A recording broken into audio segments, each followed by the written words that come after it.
ई शिक्षा संवाद YouTube channel में स्वागत है, जिसमें हम लोग ई सीरीज शिक्षा संवाद सीरीज के अंतर्गत क्वेश्चन पेपर्स को सॉल्व कर रहे हैं, जिसमें हम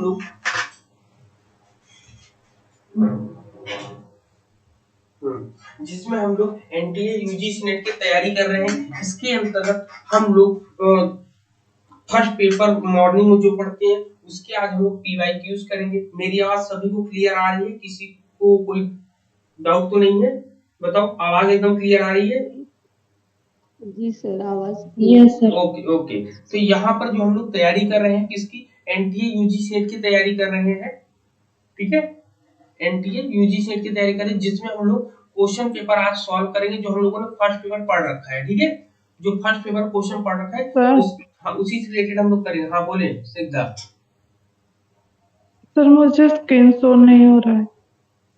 स्क्रीन शो नहीं हो रहा? मैंने स्क्रीन तो शेयर करी है।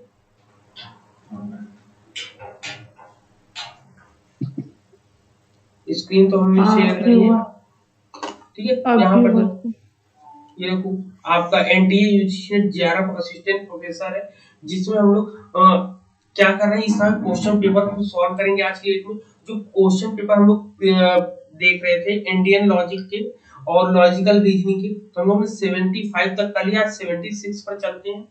76 में क्वेश्चन देखें आप लोग। पहला क्वेश्चन आप अपने सामने पढ़िए, स्क्रीन पर जो है आपके सबको शो हो रहा है? बताओ, सभी लोग को दिख रहा है?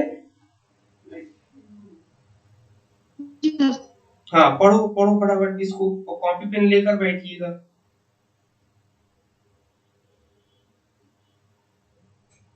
करो इसको। क्या कह रहा है? हाँ, ये बढ़िया क्वेश्चन है। कह रहा है कि नीचे दो आधार वाक्य दिए, ठीक है, और उनमें से 4 निष्कर्ष निकाले गए, ये भी ठीक है, जो अलग अलग या एक साथ लिए गए हैं। उस कूट का चयन कीजिए जो यह व्यक्त करता है कि निष्कर्ष वैध रूप से लिए गए हैं, ठीक है। आधार वाक्य क्या है आपका? कह रहा कि सभी धार्मिक व्यक्ति भावुक होते हैं, ठीक है। और फिर कह रहा कि राम एक धार्मिक व्यक्ति है। अब इसमें मैंने इस क्वेश्चन को आपको सॉल्व करने का तरीका बताया था।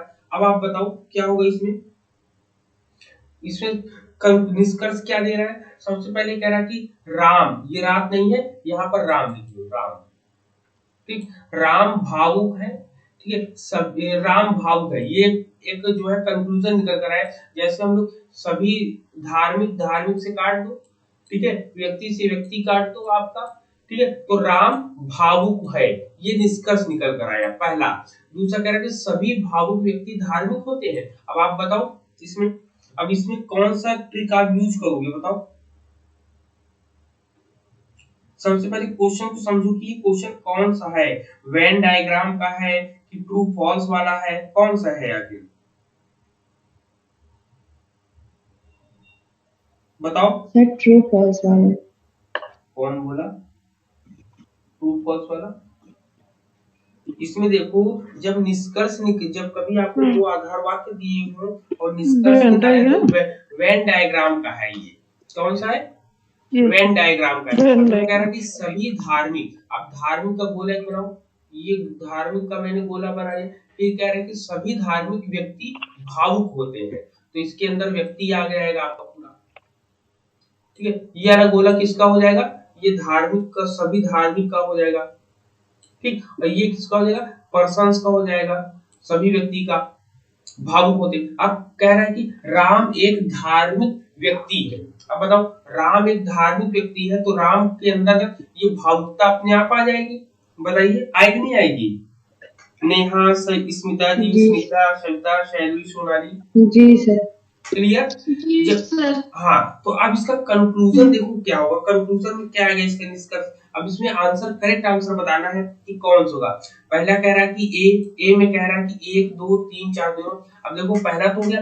अब दूसरे में कह रहा है कि सभी भावुक व्यक्ति धार्मिक होंगे। अब तो सभी भावुक व्यक्ति धार्मिक होंगे, भाई ये है, ये कैसे होगा? ये नहीं, ये कह रहा है कि सभी भावुक व्यक्ति धार्मिक होते हैं। अब इसका आंसर देख लो क्या होगा। भाई जो पहला कह रहा है, पहला सही है, लेकिन दूसरे में आपसे क्या कह रहा है, दूसरे में कह रहा है कि सभी भावुक व्यक्ति, ये भावुक व्यक्ति तो यहीं पर है, सभी भावुक व्यक्ति क्या धार्मिक नहीं? ये एक जो और तीन होगा ये जो जगह जगह खाली है, छोटी छोटी जगह, ये भी तो है। तो यहाँ पर इसका मतलब कि यहाँ पर भी तो कुछ लोग हैं तो धार्मिकता के रूप में और है, लेकिन सभी भावुक व्यक्ति जो है धार्मिक नहीं हो सकते।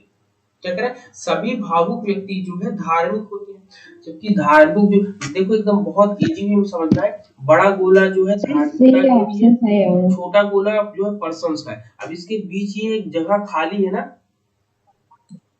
तो कह रहे कि ये भावुकता का केंद्र है, ये जो है जो स्पेस दे रहा है ये भावुक वाला कह रहा है। हाँ बोले सर सी। सर सी वाला होगा क्या? सी ऑप्शन सही है। हाँ हाँ जी और भी ऑप्शन कह रहे कि राम एक अधार्मिक व्यक्ति नहीं है। हाँ बिल्कुल सही कह रहा है, पहला और तीसरा आपका सही है। फिर कह रहे कुछ धार्मिक व्यक्ति भावुक नहीं होते, ये भी गलत है। ठीक है, तो आपका कौन सा ऑप्शन, पहला तीसरा ऑप्शन आपका करेक्ट बैठ रहा है, ऑप्शन नंबर सी बैठ रहा है करेक्ट। क्लियर है, ऑप्शन नंबर सी करेक्ट बैठ रहा है। सर पहला फर्स्ट पॉइंट मुझे समझ में नहीं है, नाइट एजी वो। चलो चलो एक बार फिर से करते हैं, ये ना गोला ही रेज कर दो। सबसे पहले क्वेश्चन को समझो कि हमको ग्राफ कैसे बनाना है। देखो सबसे पहला को पहले पढ़ो, कह रहा कि all religious person are emotional.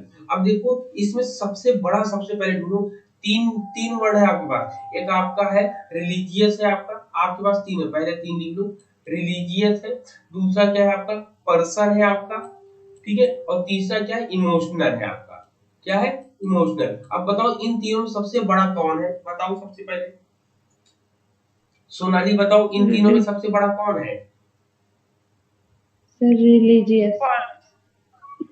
और लोग बताओ, और लोग बताओ सर पर्सन पर्सन। और लोग बताओ सबसे बड़ा कौन है, सबसे बड़ा गोला किसका बनेगा, वेन डायग्राम। सर इमोशन का बोलेगा, रिलीजन का, सर रिलीजन का, इमोशन सबसे इमोशन का बनेगा और रिलीजियस सबसे पहले इमोशन का बनेगा। सर ठीक है, देखो देखो सबसे पहले इमोशन बनेगा, ये इमोशन का बन गया। ठीक है, फिर इसके बाद आपका कौन सा है, फिर इसके बाद आप देखो नेक्स्ट पॉइंट पे आपका रिलीजियस, वो उसका हाँ रिलीजियस का होता है, किसका रिलीजियस का बना लो सेकंड पोर्शन में। ठीक, सेकंड पोर्शन में रिलीजियस का हो गया, ठीक रिलीजियस का बन गया आपका। फिर थर्ड में ये पर्सन्स का आ जाएगा, ये पर्सन बन गया आपकी, ठीक है ये पर्सन का बन गया। ठीक, अब ये तीन गोले बन गए। अब कह रहा है कि राम एक धार्मिक व्यक्ति है, तो पर्सन यहाँ पर आया। ठीक है, ये अंदर से बाहर की ओर जाएंगे हम। ठीक है, राम एक धार्मिक व्यक्ति, तो राम में भावुकता भी है और राम में धार्मिकता भी, राम में दोनों चीजें हैं। क्या है बताओ, राम में धार्मिकता भी है और राम में भावुकता भी है, तो राम जो है एक भावुक व्यक्ति, बिल्कुल सही है।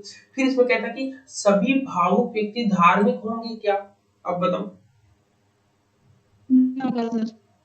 सभी व्यक्ति जो है धार्मिक होंगे कि नहीं होंगे, ये कैसे हो सकता है ना, राम बारे में। तो ये आपका तीसरा ऑप्शन आपने सही बोला कि राम एक अधार्मिक व्यक्ति नहीं है और कुछ धार्मिक व्यक्ति, तो ये तीसरा ऑप्शन क्लियर होगा। अब चलो वेन डायग्राम और बनाएंगे तो और समझ में आ जाएगा। नेक्स्ट क्वेश्चन देखो 77 में, ये कथन देखो क्या कह रहा है। अब देखो ये जो मैंने पढ़ा रखा है आपको वहीं पर आएगा, वहीं से क्वेश्चन नहीं जा रहा, इसको सॉल्व करो। मैंने पढ़ा था ना कौन सा, ये वाला, अगर आपको याद हो तो ये वाला ग्राफ अपने मन में बनाइए, अपनी कॉपी में खोल लीजिए इस वाले ग्राफ को, इससे आपको समझ में आ जाएगा।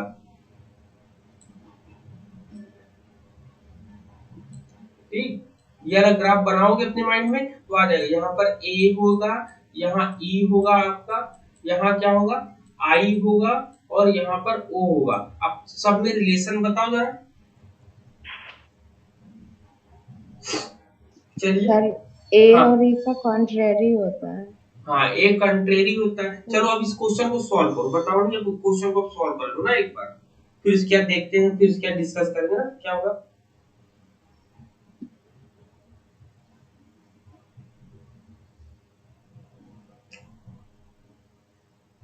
सर ऑप्शन नंबर डी होगा क्या? देखो क्वेश्चंस को पढ़ो पहले, उसके बाद डिस्कस करते हैं।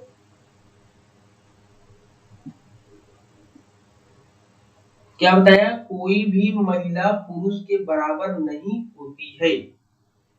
अच्छा भाई, सेंटेंस पहले देख लो क्या कह रहा है। कह रहा है कि निम्नलिखित में से दो दो प्रकार इस संबंधित है कि दोनों एक दूसरे के नकारात्मक है, वे कभी, यह कथन कौन सा सही होगा बताओ जरा। अब ये कौन सा रिलेशन है बताओ। डी होगा। एक तो बहुत संबद्ध है, दूसरा संबद्ध ही नहीं है। अच्छा, चलो शैलवी बताओ, इसमें शैलवी बताएगी हमें कि कौन सा रिलेशन होगा। कॉन्ट्रेरी होगा, सब कॉन्ट्रेरी होगा, सब अल्टर्न होगा, कि ये आपका डेनियल कॉन्ट्राडिक्टेड होगा, कौन सा संबंध होगा, कौन सा रिलेशन होगा। ये जैसे तर्कवाक्य पहले बताओ, शैलवी को मेरी आवाज आ रही। ये बताओ, ये तर्कवाक्य कौन सा होगा, सभी महिलाएं पुरुषों के बराबर होती है, तो ये कौन सा है, ए ई आई ओ में कौन सा है, शैलवी बताओ। मेरी आवाज आ रही, शायद जुड़ी ही नहीं है शैलवी। चलो आप बताओ, सर नेहा सी बताओ। होगा। नेहा सी। बताओ, नेहा बताओ पहले, ये कौन सा ए, सर सभी के ये बताओ। हाँ सर ए होगा, ए ऑप्शन। ए ऑप्शन नहीं, ए होगा। फिर सेकंड वाले में कुछ महिलाएं जी पुरुषों के बराबर होती हैं, ये सर आई होगा। आई हो जाएगा। फिर इसके बाद ये बताओ, कुछ महिलाएं पुरुषों के बराबर नहीं होती हैं, सर ओ। ओ होगा। और ये कोई भी महिला पुरुषों के बराबर नहीं होती है, सर वो ई सर होगा, ई हो जाएगा। ई होगा। जी अब इसमें कह रहा है कि, ये कह रहा है कि एक दूसरे के नकारात्मक हैं, वे अभिकथन कौन से हैं, एक दूसरे के नकारात्मक कौन होता है। यहाँ देखिए, यहाँ कूट भी बना के दिया है। कूट में अब आपको रिलेशन पता होगा तो आप आराम से कर ले जाओगे। मैंने इस क्वेश्चन को सॉल्व भी कराया था, बताओ कौन सा होगा। सबसे पहले इसका तो रिलेशन बताओ कौन सा होगा, कौन सा सब कॉन्ट्रेरी होगा, ये कॉन्ट्रेरी है सर आपका। कॉन्ट्रेरी हो। अरे वाह, कॉन्ट्रेरी होगा। कॉन्ट्रेरी का नियम क्या बताया था नहीं मैंने। सर, सर हम ये कह रहे हैं कि ए और ई कॉन्ट्रेरी होगा। इस क्वेश्चन में ये बताओ, जब कभी दो एक दूसरे के अपोजिट होते हैं तो वो कौन सा होगा, बस ये बताओ। सब कॉन्ट्राडिक्टरी। सब कॉन्ट्राडिक्टरी, और लोग बताओ। Contradictory sir, contradictory. Contradictory, opposite वाला कॉन्ट्राडिक्टरी होगा। हाँ कॉन्ट्राडिक्टरी होता है। सर अब कॉन्ट्राडिक्टरी में, हाँ ए कॉन्ट्राडिक्टरी में होगा रिलेशन कौन सा बनेगा, सर ए। डेनियल में ही। हाँ डेनियल कॉन्ट्राडिक्टरी, ये दोनों ही वर्ड एक ही के लिए, तो ए के साथ ओ आएगा और ई के साथ कौन आएगा, आई आएगा। अब देख लो, ए के साथ, अब देखो ऑप्शन कह रहा है ए के साथ ओ, मतलब ए के डी साथ ओ, सर। ए पहले का तीसरा, पहले और तीसरा कहीं साथ को दिया है, ये डी वाला दिया है। चलो फिर जी इसके बाद सर, आता डी है वाला में ई दिया का, हुआ। हाँ ई का आई के साथ, ई का आई के साथ, तो ई का आई के साथ मतलब पहला दूसरा चौथा कहीं ऑप्शन दिया नहीं दिया, तो इसका मतलब कि दो ऑप्शन आपके पास बनते हैं, दो ऑप्शन में से एक ऑप्शन आपका मिल गया, तो आपका डी ऑप्शन क्लियर हो गया। तो ये क्वेश्चन ऐसे सॉल्व हो गया आपको, बताओ। जी जी ठीक, सर, यहाँ कंफ्यूजन है, नकारात्मक दिया था इसलिए हमने ये बोला था कि नकारात्मक मतलब एक दूसरे के हाँ अपोजिट, नकारात्मक यानी निगेटिव पॉइंट अगर लेते हैं तो गलत हो जाएगा क्वेश्चन, ए और ई लगा देंगे हम लोग। नहीं, हम तो और पहले बोले तो सर कुछ बोले नहीं, तो हमको लगा गलत है, इसलिए फिर हम सोचने लगे। नहीं बिल्कुल सही है। अब लॉजिक बेसिस मतलब समझ लेना कि ये चीज गलत नहीं होनी चाहिए होगी ना। अब नेक्स्ट चले, ये वाला क्वेश्चन जी क्लियर हो, सर। D option clear. अब चलो नेक्स्ट वाले में, ये वाला क्वेश्चन मैंने शायद करा दिया था आपको ना, कि यदि यदि कथन और कोई नहीं बल्कि वीर व्यक्ति ही दौड़ में विजयी होता है, यह कथन गलत है।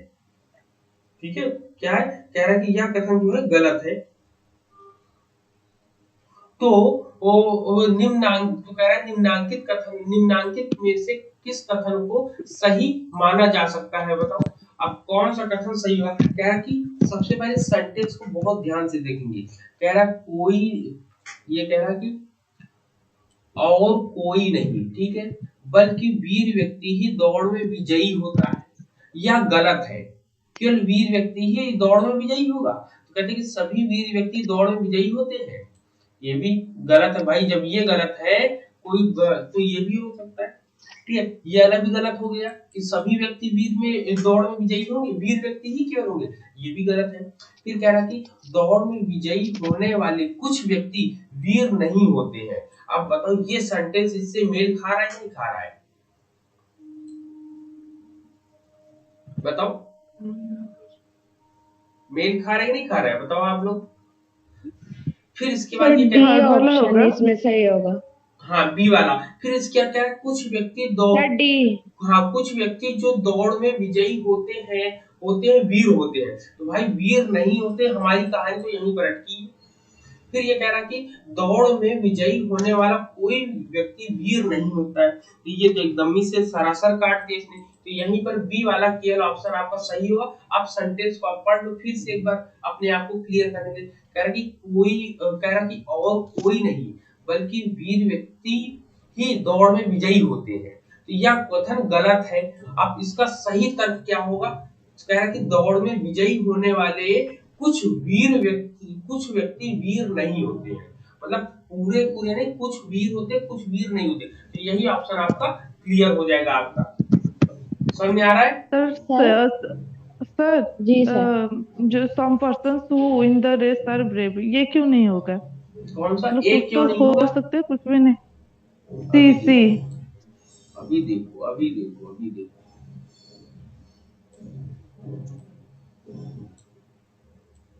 ये वाला ग्राफ बना लेते हो ना सब लोग।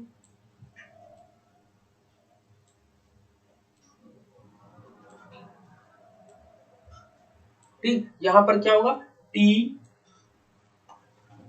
ठीक है।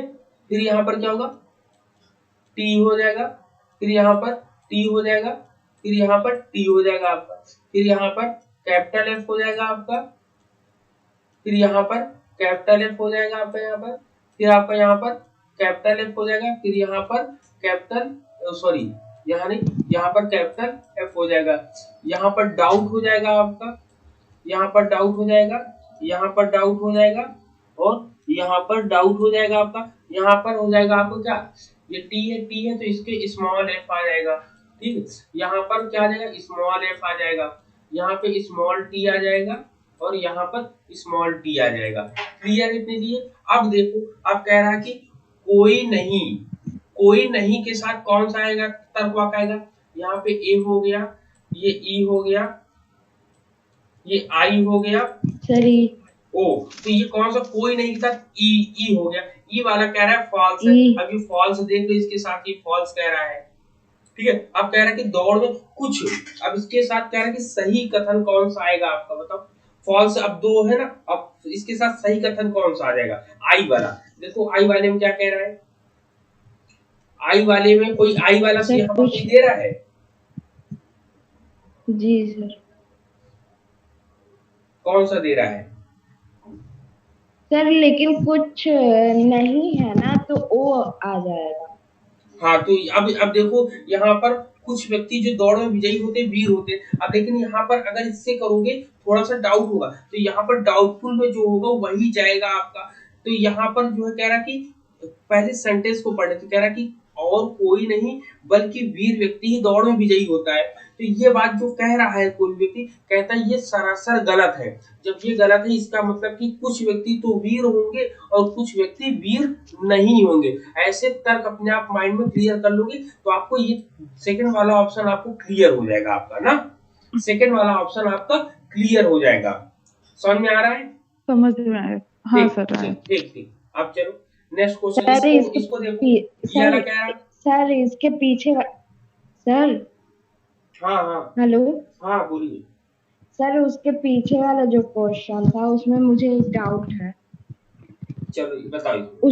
इसके पीछे सर, इसमें जैसे आपने ये लिखाया था डेनियल में कि ए एंड ओ और ई एंड आई, इन दोनों में कभी भी एक साथ सत्य या असत्य नहीं हो सकता है।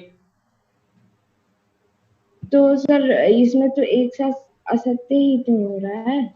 एक दूसरे के नकारात्मक होंगे। कह रहा है कि एक दूसरे को, सेंटेंस को पढ़े, कह रहा है कि two of the following statement are related in such a way that they are negative of each other, एक दूसरे के होंगे, एक साथ या अलग अलग नहीं, बल्कि एक अलग अलग एक दूसरे, जैसे कोई भी एक ट्रू होगा तो दूसरा ऑटोमेटिक अपने आप फॉल्स हो जाएगा, ये कह रहा है। तो यही क्वेश्चन में कह रहा है, इसलिए इसको क्वेश्चन को बस यही पढ़ना है कि एक दूसरे के नकारात्मक है, एक पॉजिटिव होगा तो दूसरा निगेटिव हो जाएगा यहाँ पर।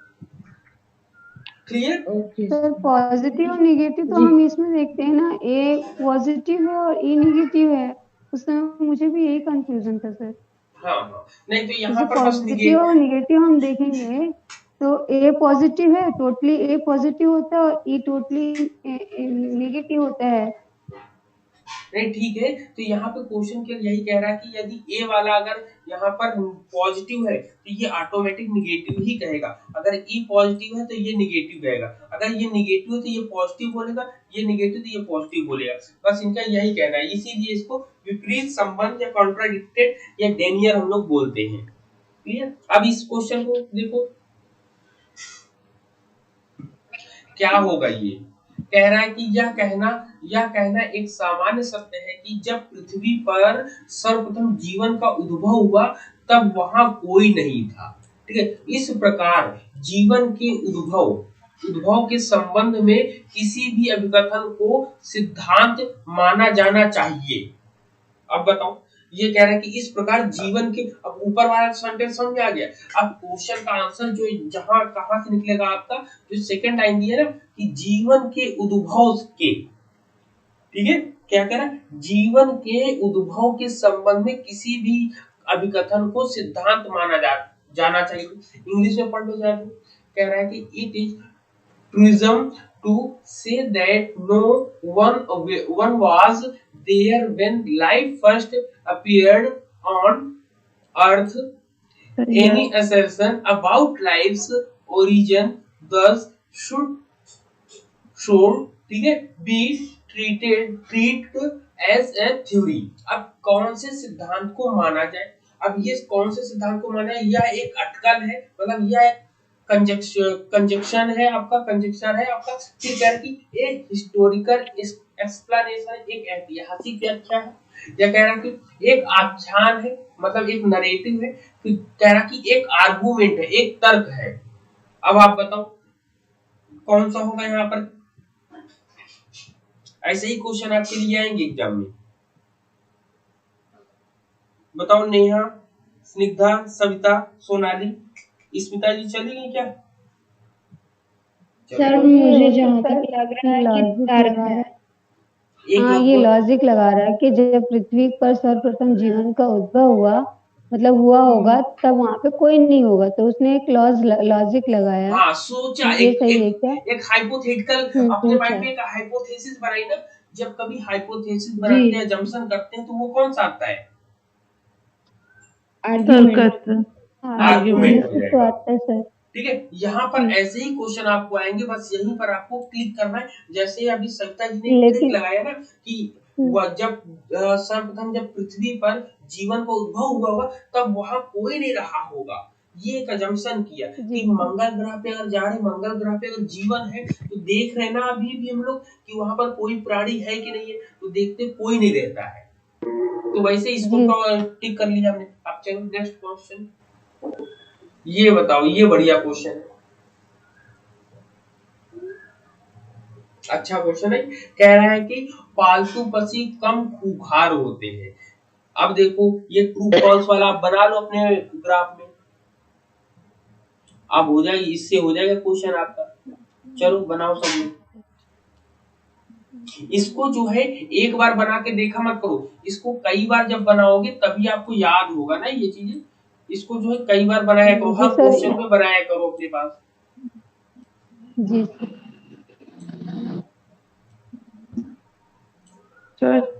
चलो इस क्वेश्चन की जिम्मेदारी देखते हैं किसको, स्निग्धा बताओ।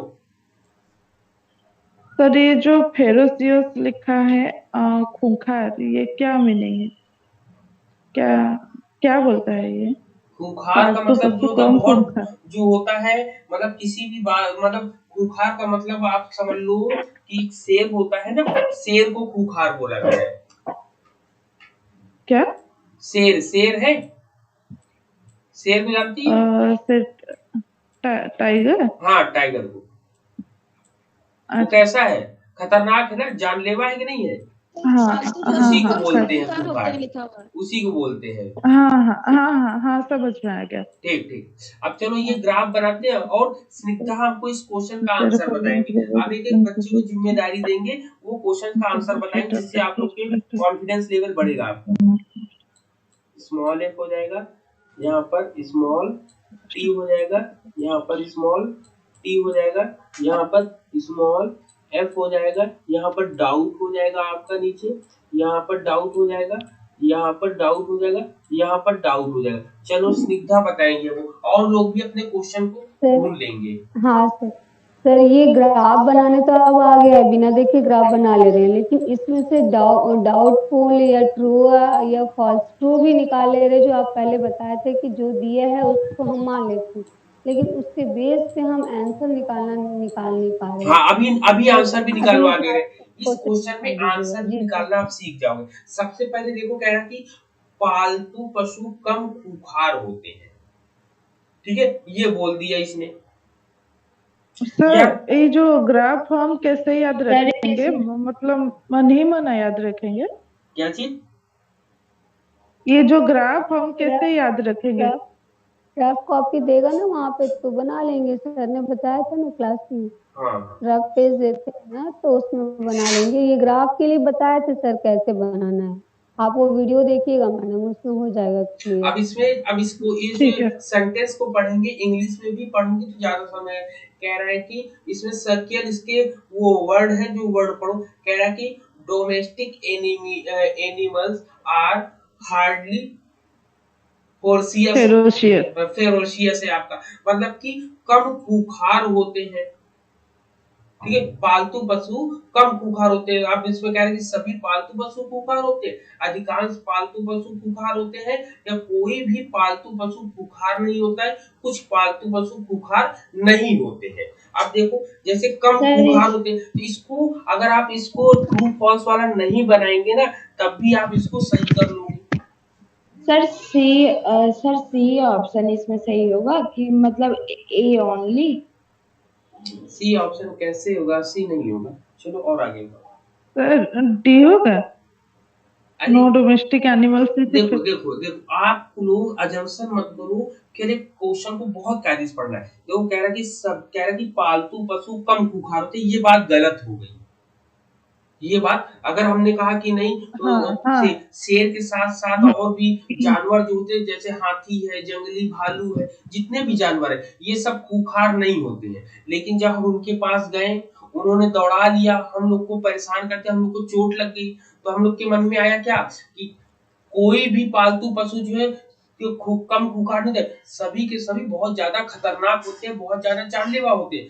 तो हमें समझ में आ गया, तो हम एक आर्गुमेंट लगा देंगे। अब हम पहले जो हमसे कहे, अगर मान लो हमारे सामने कोई आया, उसने कहा कि कोई भी मतलब बहुत से कम होते हैं जो खूंखार होते हैं पालतू पशु, तो हम लोग उसके सामने कहेंगे, जैसे मान लो आप अपने फ्रेंड के घर में जाओ और उनका डॉगी खुला हुआ और वो दौड़ते दौड़ते आए और आपके काट ले आपके पाँव में, अरे सॉरी सॉरी सॉरी हो गया ऐसे, तो आप क्या लगाओगे? जब आपसे कोई कहेगा कि बहुत कम खूंखार होते हैं घरेलू पशु, तो आप कहोगे नहीं नहीं ये बात गलत है भाई, सभी पालतू पशु खूंखार होते हैं, उनको वो मौका मिलते ही काट लेंगे। ये बात कह देंगे नहीं कह देंगे? तो आपने उसकी बात को असत्य कर दिया।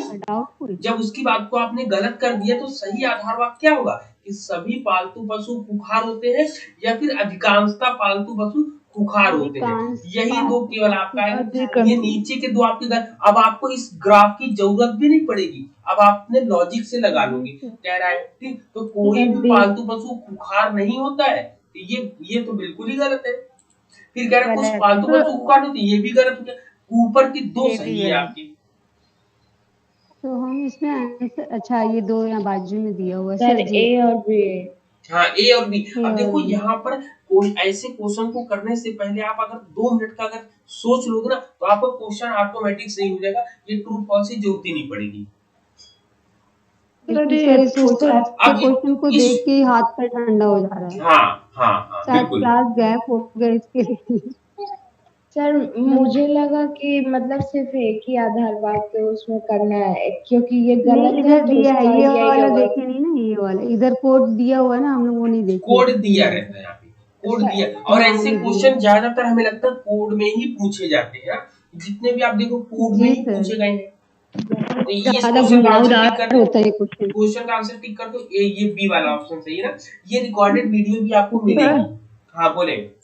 हाँ सर, सर ये वही सर। ग्राफ से भी समझा दीजिए ना, क्या समझा दे? वो ग्राफ ग्राफ से वाले रिलेट में करके। बोला। ग्राफ से भी रिलेटेड नहीं होगा ना, क्योंकि सभी डायरेक्ट क्लियर नहीं आ रहा। अच्छा, इस क्वेश्चन को ग्राफ से ही बना लोगे। इस ठीक है। क्वेश्चन में अब देखो, अब इस क्वेश्चन में कोई भी कूट नहीं बना रहा। अब नेहा जैसा बोल रही थी कि वन लाइन में बनाना है, अब इसको बना दो। अब ऐसे फटाफट अब बताओ इसमें कौन सा होगा। नेहा इस क्वेश्चन को आंसर बताएंगी ना। अब इसमें जो है ट्रू फॉल्स वाला आप यूज कर सकते हो, क्योंकि ये सीधे सीधे बात कर रहा है हमसे। बनाकर बताओ, नेहा आंसर बताएंगी ना, और सब लोग अपने आंसर को निकाल के रखेंगे अपने पास।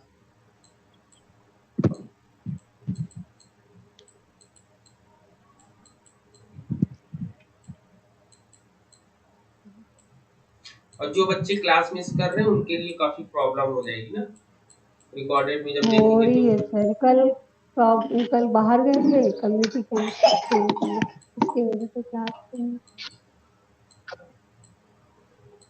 नेहा हो गया, बताओ।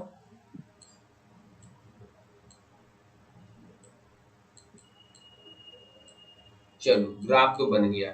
ये हो गया ए, ये हो गया ई, ये हो गया आई, ये हो गया ओ। स्निग्धा आप ध्यान से देखिएगा। अब इसमें क्या है, सर जो हाँ कोई कुत्ता चौपाया नहीं है, मतलब नो डॉग इज सर पर डे पर आपका। तो ये आपका बताइए, कोई के साथ नहीं आया है ई तो ऑप्शन ये में। ई तर्कवाक्य हो जाएगा। सर ठीक है, पकड़ लिया ई को, चलो जी पकड़ सर। लिया भाई। इसमें कह रहा है कि ये गलत है, मतलब फॉल्स है। फॉल्स, अब ई में सब कैपिटल फॉल्स को पकड़ लो, पकड़ लिया मैं कैपिटल फॉल्स को। तो पूछ रहा है तो सही कथन, तो इसका ट्रू क्या होगा। अब बताओ ट्रू इस लाइन में अब चेक कर लो। सर हाँ बोलिए। सर आई होगा। हाँ आई। आई होगा। अब देखो कैसे पकड़ा जाता है, ये ध्यान रखना है। अब जैसे ये फॉल्स बोला है, गलत बोला है ना ये, कि कोई कुत्ता चौपाया नहीं है, इसको फॉल्स बोल रहा है। तो फॉल्स के लिए में हमेशा कैपिटल को देखेंगे, स्मॉल वाला नहीं देखेंगे। स्मॉल वाला भाई एफ यहाँ पर भी है आपका, हो सकता है इसको भी देख लेते। तो यहाँ पे काफी चीजें कंफ्यूजन होती। तो याद रखिए, जब कभी क्वेश्चन आता है तो यहाँ पर कैपिटल एफ को देखेंगे। हाँ, ढूंढने में स्मॉल और कैपिटल दोनों को मिलाकर करेंगे। हाँ, यहीं पर अगर आपको कूट बनाकर देता कि यह संदेहास्पद है, तो अब यहाँ पे डाउटफुल है, तो डाउटफुल वाले को भी लेते। ठीक, तो यहाँ पे कौन सा आंसर बताया आपने? B option. Sir D B कौन बता ऑप्शन रहा है? होगा सर, क्योंकि यहाँ नॉट है ना, यहाँ सी वाले में नॉट है। डी नहीं आएगा। तो अब ये बताओ कौन सा आंसर बताया है? समझ में नहीं आया। कौन सा आंसर ग्राफ बताया है? समझ में नहीं आया। सर अगर फॉल्स होगा तो सम डग्स आर नॉट क्वाड्रुप्ड। नहीं, नॉर्मली उसने अगर क्या नाम है, बताया तो हम नेहा ने कौन सा आंसर बताया है ये बताओ। सर अगर आई आएगा उसमें ट्रू देखा जाएगा तो बी ऑप्शन सही है, लेकिन अगर हम ओ को निकालते हैं, नॉट डाउटफुल करते हैं, तो सी ऑप्शन सही हो। हाँ हाँ, क्योंकि ओ में हमारा कुछ नहीं आ जाता है, यहाँ देखो सम नॉट सबसे आ पहले गया। सबसे पहले भी डाउट में अभी नहीं रखना है। अभी केवल इतना हम लोग को डिस्कस करना है कि इस क्वेश्चन का आंसर क्या होगा। ठीक, इस क्वेश्चन का आंसर होगा। हाँ, ग्राफ के अकॉर्डिंग जो है बी ऑप्शन होगा। लेकिन इनकेस अगर आपको कोडिंग बनाकर दी जाए, कोड बनाकर दिया जाए, कोड बनाकर दिया जाए, तो उसमें अगर संदेहास्पद डालेगा तो संदेहास्पद में कुछ कुत्ते जो है, लेकिन इनकेस डाउटफुल वाला जब आएगा तो डाउटफुल वाले में हम लोग चेक कर लेंगे, देख लेंगे। ठीक है जी सर। चलो डाउटफुल वाले हम देख लेंगे। अब चलो नेक्स्ट क्वेश्चन पे, 84 वाले पे। ये वाला तो ठीक है, इसके कोई इसका आंसर बता दीजिए पीछे वाले का। कौन सा? सर बी बी बी होगा रहेगा ना? बी। इसका बी हो ऑप्शन बी। बी रहेगा, ये वाला। Conductor water. ठीक है ना? जी। Just second. हाँ, तो इसका ऑप्शन जो है यहाँ पर बी वाला रहेगा यहाँ पर। क्लियर है? बी वाला ऑप्शन रहेगा यहाँ पर।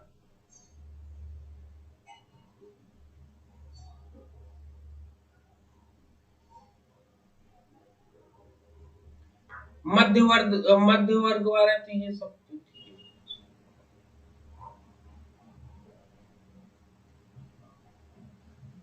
ये मैंने बताया था ना, आश्रय सिद्ध, व्याप्ति सिद्धम, विरुद्ध सिद्ध, बताया नहीं बताइए जरा। 85 क्वेश्चन देखो जरा, पढ़ो जरा, इसमें क्या कह रहा है। कह रहा है कि आकाश 80 कुसुम सुगंध। हाँ बोले।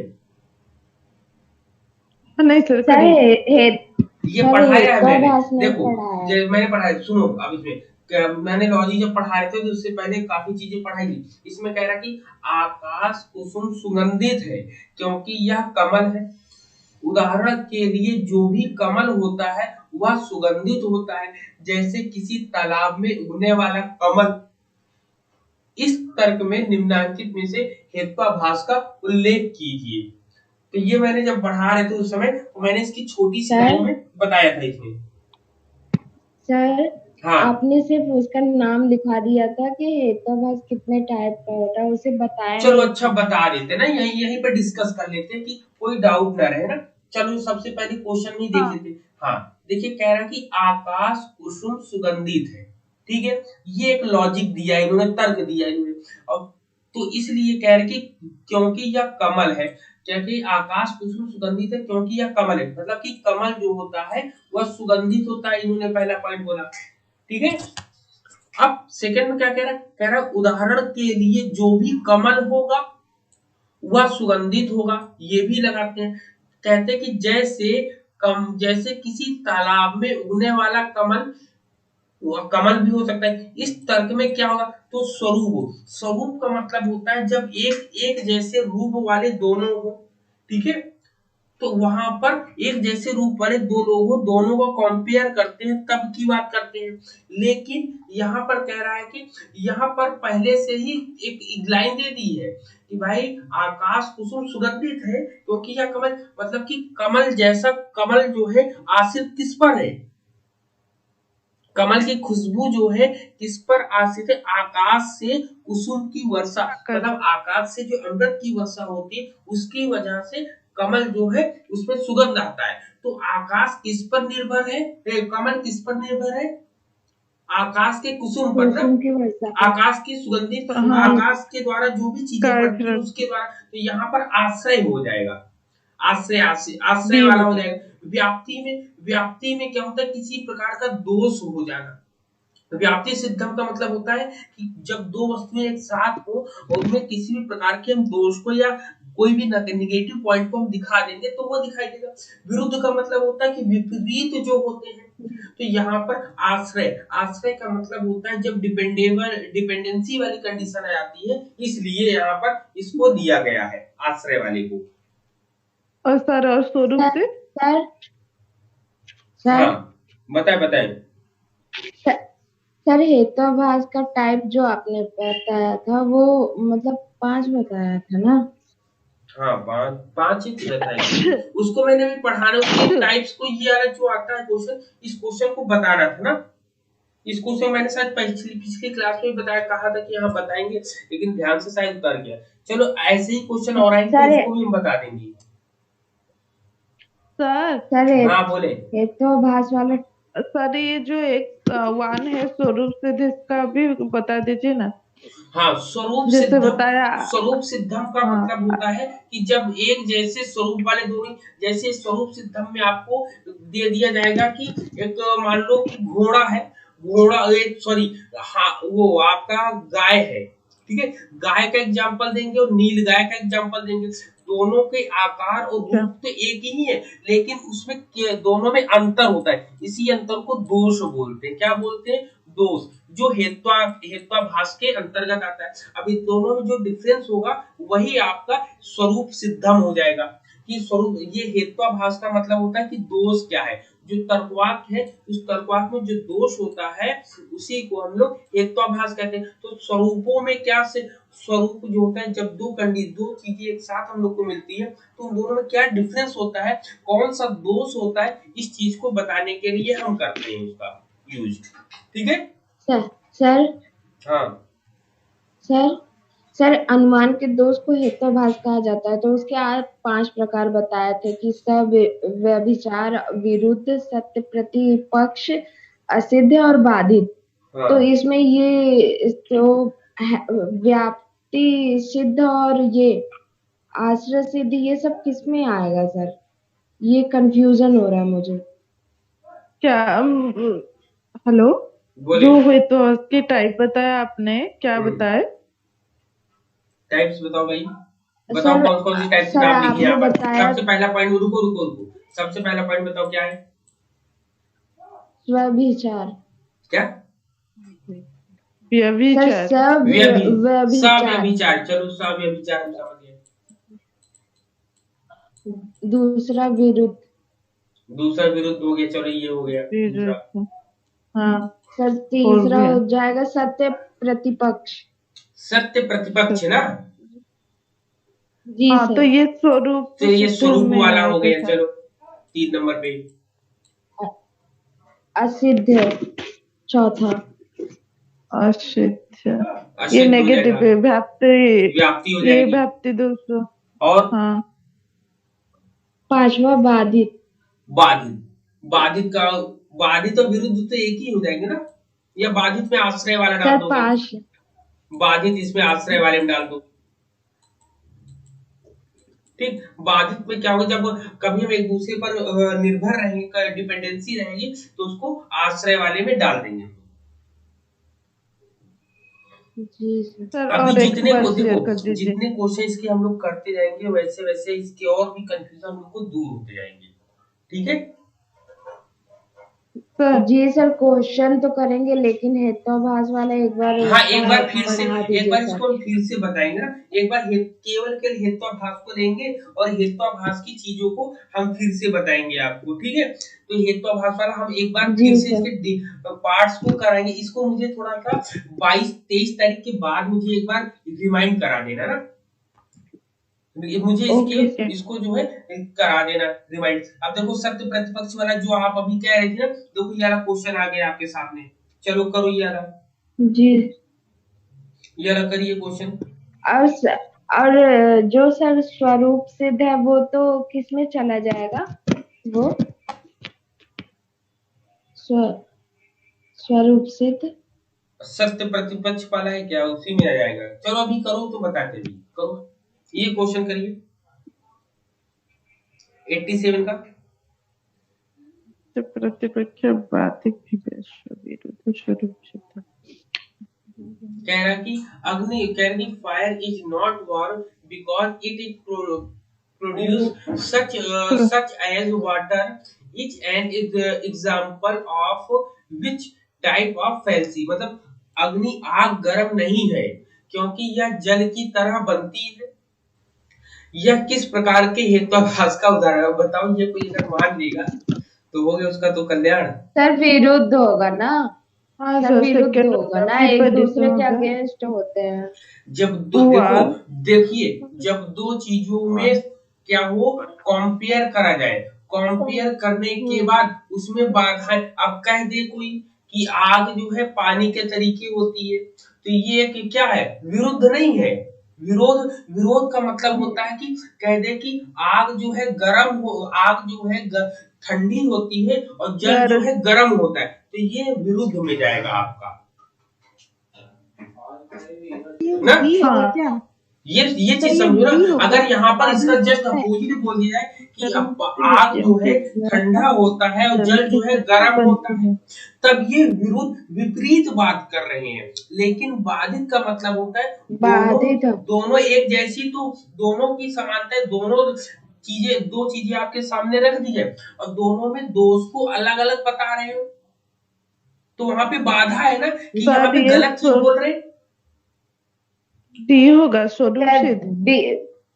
बी ऑप्शन हो हाँ जाएगा बी, सर, बाधा बाधित का मतलब विषय। होता है कि बी ऑप्शन में ये कह रहा है कि बाधा इसलिए होगा क्योंकि ये इसमें गलत वर्ड बोल रहा है। गलत इन द सेंस कि इसमें बाधा, अग्नि तो हमेशा गर्म होती, जो कि कह रहा नहीं होती।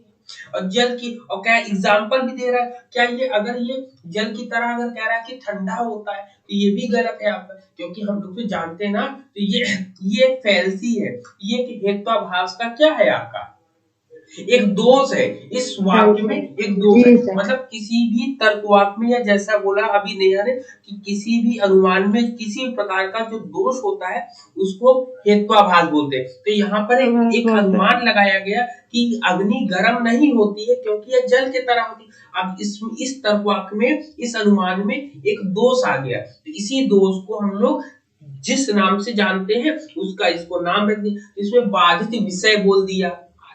ठीक, तो यहाँ पर सेकंड ऑप्शन जी आपका सर। आएगा। चलो 88 वाले में जी सर।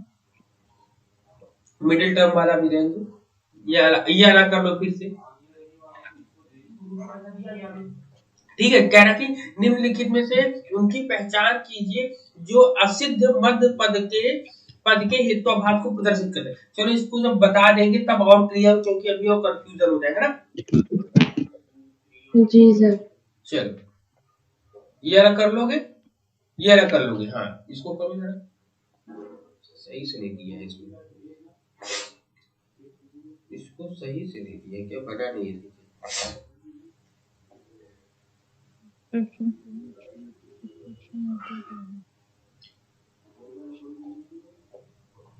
सही से टाइट नहीं हुआ, चलो जाने दो इसको, ये अलग करो, ये अलग हटा क्यों दिया? वो दरअसल इसमें जो है ना टाइप सही से हुआ नहीं है इसमें, देखो ये जो है, हाँ ये टाइप सही से हुआ नहीं है, इसलिए इसको हटा दे रहे हैं ना। सेकंड यहाँ पर भी दिया, सेकंड यहाँ पर भी दिया है, ये अलग करो। ठीक है, पूर्ववत आदि से साबित made with reference to the chapter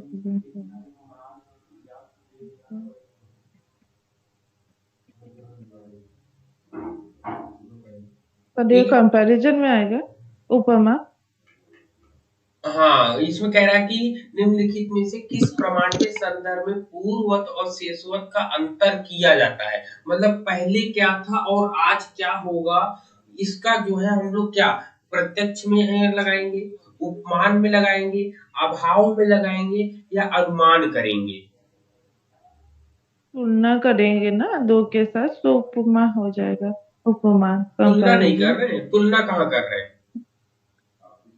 पुराने शेष में हम हिस्टोरिकल रिसर्च, अंतर दिख रहे हैं। हिस्टोरिकल रिसर्च की डेफिनेशन क्या होती है बताइए, हिस्टोरिकल रिसर्च की डेफिनेशन क्या होती है? सोनाली, स्निग्धा, सविता, नेहा, हिस्टोरिकल रिसर्च की क्या होती है डेफिनेशन? सर जो हम पहले देखते हैं और उनके अवशेष के ऑलरेडी हो गया, उनके बारे में फिर बताते हैं। जस्ट और एक बार हम स्टडी करें, ऑलरेडी वो हो चुका है और एक बार हम उसके ऊपर स्टडी करें। हाँ जैसे मान लो कोई वो पहले जो है विश्व युद्ध हुआ था, तो उसको हमने देखा था, तो उसके बारे में हमने जाना कि जब युद्ध होता है तो बहुत सी हानियां होती है, तो हमने अनुमान लगाया कि वर्तमान में अगर युद्ध होता है तो भविष्य में हमारी कितनी समस्या आएगी। तो इसके लिए ना तो ये प्रत्यक्ष, ना तो ये उपमान है, ना तो अभाव, ये एक अनुमान लगा रहे हैं, ये एक आंकड़ा लगा रहे हैं कि जो हुआ था उसके आधार पर काम कर रहे हैं। सर इन्फ्लुएंस नहीं तो आता है ना पूर्ववत और शेषवत, इसको इस एग्जांपल से समझ सकते हैं। जैसे कि पूर्ववत पहले मतलब अनुमान पहले लगा लिया कि काले घने बादल हैं तो बारिश होगा, और शेषवत में ये एग्जांपल फिट हो जाएगा कि अगर हम बाहर निकलते हैं और बहुत कीचड़ पानी फैला हुआ है तो बारिश हो चुकी होगी। हाँ अब जैसे मान लो सुबह रात को हम देख रहे हैं कि बारिश, हमने देखा कि बादल बना हुआ, इसका मतलब बारिश होगी। अब हम जो है सो गए, सोने के बाद जब सुबह उठे, सुबह जो है उनकी वाइफ ने बाहर जो है धो धा के सब साफ सफाई करके कीचड़ कर दिया, तो उनको ऐसा लगता है कि अरे सुबह मतलब इसका मतलब कि रात को बारिश हुई, लेकिन ऐसा नहीं होता है। तो ये अनुमान लगाते, अनुमान का हम एक ऐसा एग्जाम्पल, अनुमान को मैंने बहुत अच्छे तरीके से बताया था आपको जब राजा जनक की बहुत कहानी अच्छे जो मैंने से आपको बताया सुनाई थी।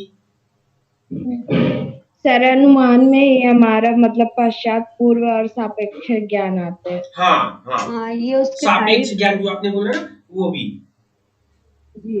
क्या हुआ सर? सब सापेक्ष का मतलब होता है एक जब दो कंडीशन एक सामने हो तो दोनों के अकॉर्डिंग जो है जो नॉलेज होता है उसके बारे में बात करते हैं। अच्छा, चलो ये अभी तो बताया, अभी ये हो गया। चलो इसको बताएंगे प्रमाणित असिद्ध हेतुवाद बताना है।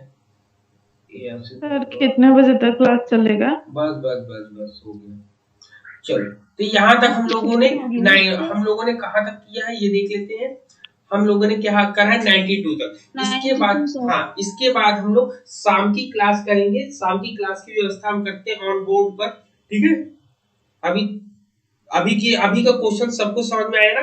काफी चीजें क्लियर हुई होंगी। जो चीजें नहीं क्लियर वो हेत्वाभास वाला है उसको 22 तारीख के बाद हम ऑन बोर्ड पढ़ा देंगे आपको।